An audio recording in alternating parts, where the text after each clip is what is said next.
Chapter 3 10 Types of Noses. "Let the boy go, Marco," Leonardo said again. "But I caught him trying to steal my bird," said Marco. "No, Marco, the girl said they were setting him free," said Leonardo, "and I believe her." "Then let them pay me," the bird seller said. "We don't have any money," Annie said in a small voice. "I will take care of it," said Leonardo. He put down the basket he was carrying. It was filled with flowers, cheese, and a loaf of bread. He pulled out a gold coin. The bird seller let go of Jack and took the coin. "Marco, when I lay in my cradle as a child, a bird flew down and struck me with its tail," said Leonardo. "Ever since then, I have wished—" I know, interrupted Marco, "to be a bird yourself. You have told me this many times, Leonardo." The bird seller turned away to help a customer. Leonardo turned to Jack and Annie. "Yes," he said, "to be a bird myself, which is why I often buy birds from Marco and set them free. So you see, my friends, you and I are kindred spirits." "Yes, we are," said Annie, grinning. "Thanks for helping us," said Jack. He gave Leonardo a big smile. He wanted the great genius to like them so they could spend the whole day with him. "I'm Jack, and this is my sister Annie. Actually, it was Annie who freed—" But Leonardo didn't give Jack a chance to finish. He kept talking. "In truth, I love all creatures, every bird and animal known to man, and even the ones not known." He laughed heartily. "Me too," said Annie. "Me too," said Jack. Leonardo picked up some bird feathers from the ground. "Ah, beautiful," he said, holding them up to the sun. "I will sketch these later." He tucked the feathers into his basket with the bread and cheese and flowers. "Well, I must be on my way now, friends," he said. "Good day."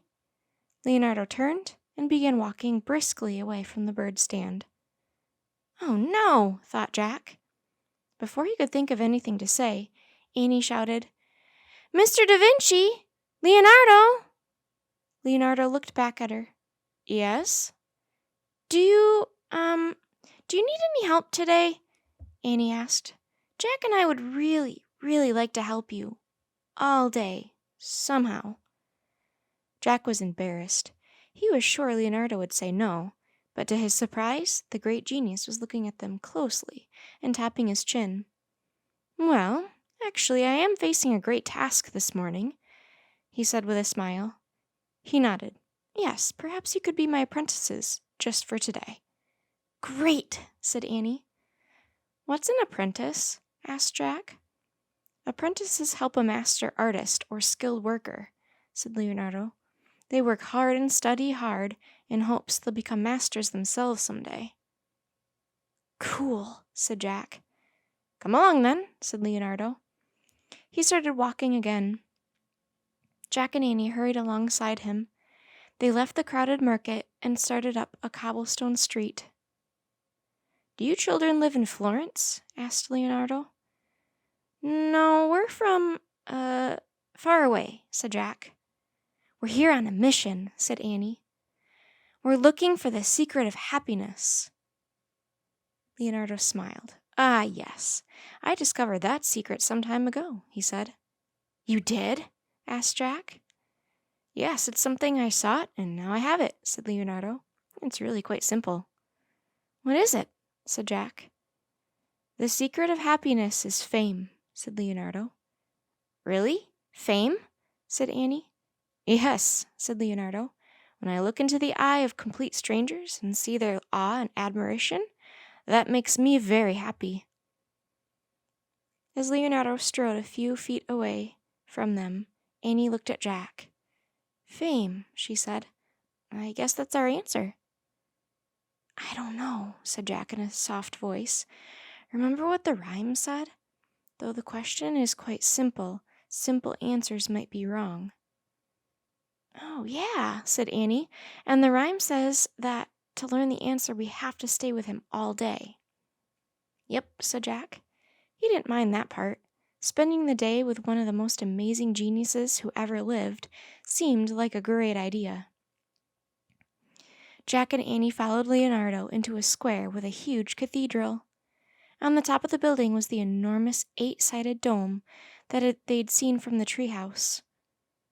How did anyone ever build that? Jack wondered. As hundreds of people moved about the square, Leonardo stopped. He stared into the crowd. Oh, he said. What? Asked Annie. I see an angel, said Leonardo. An angel? Said Jack. He looked at the crowd. He didn't see any angels. Over there!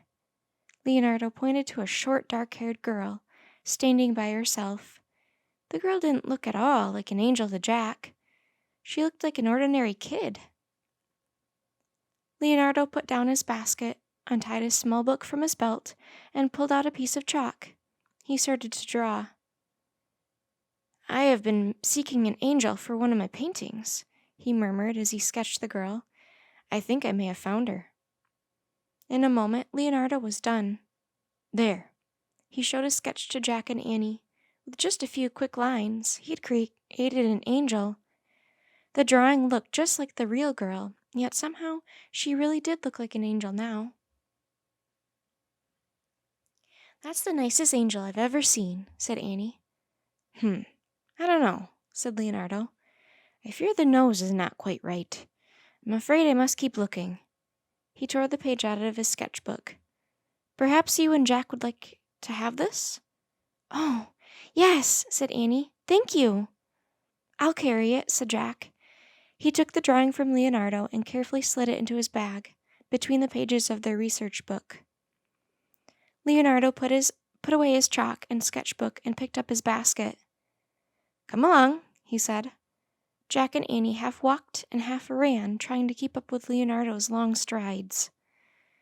When I travel through the streets, I am always gathering information, Leonardo said. I observe like a scientist.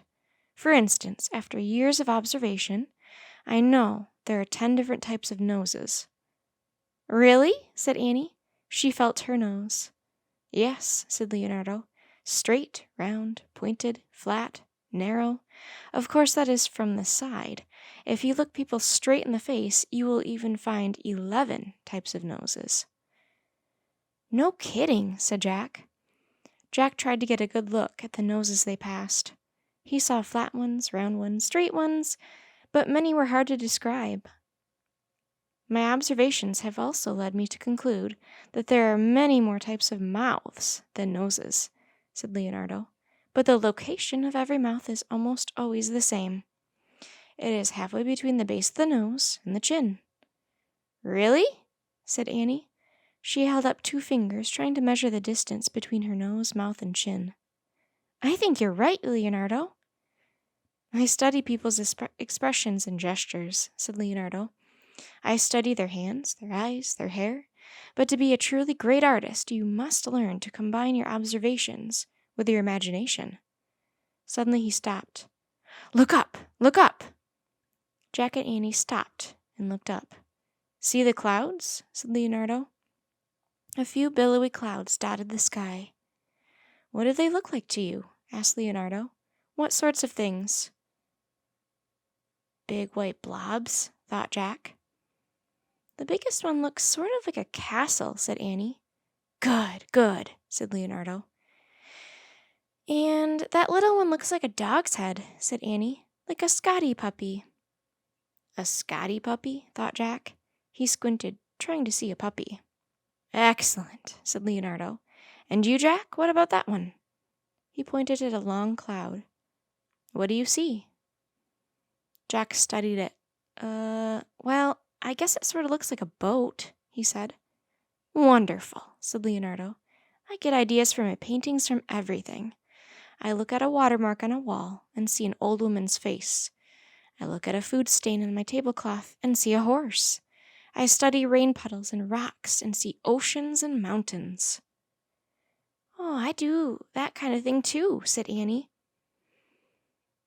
I imagine that the very first drawing might have been a simple line drawn around the shadow of a man on the wall of a cave, said Leonardo. Wow, breathed Annie. Pretty cool, thought Jack. He liked Leonardo's way of thinking. Listen now to the cathedral bells, said Leonardo. Jack listened. The bells played notes that went up and down. Bong, bing, bong, bing.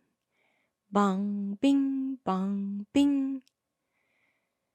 I hear the bells' voices as if they were singing to me, said Leonardo. Can you hear what they are saying? Well, no, thought Jack. He just heard bongs and bings. They're saying, you have much to do this Monday, Leonardo da Vinci. Get to work. Leonardo laughed. So let us be on our way, my friends. And the great genius took off, walking quickly through the streets of Florence.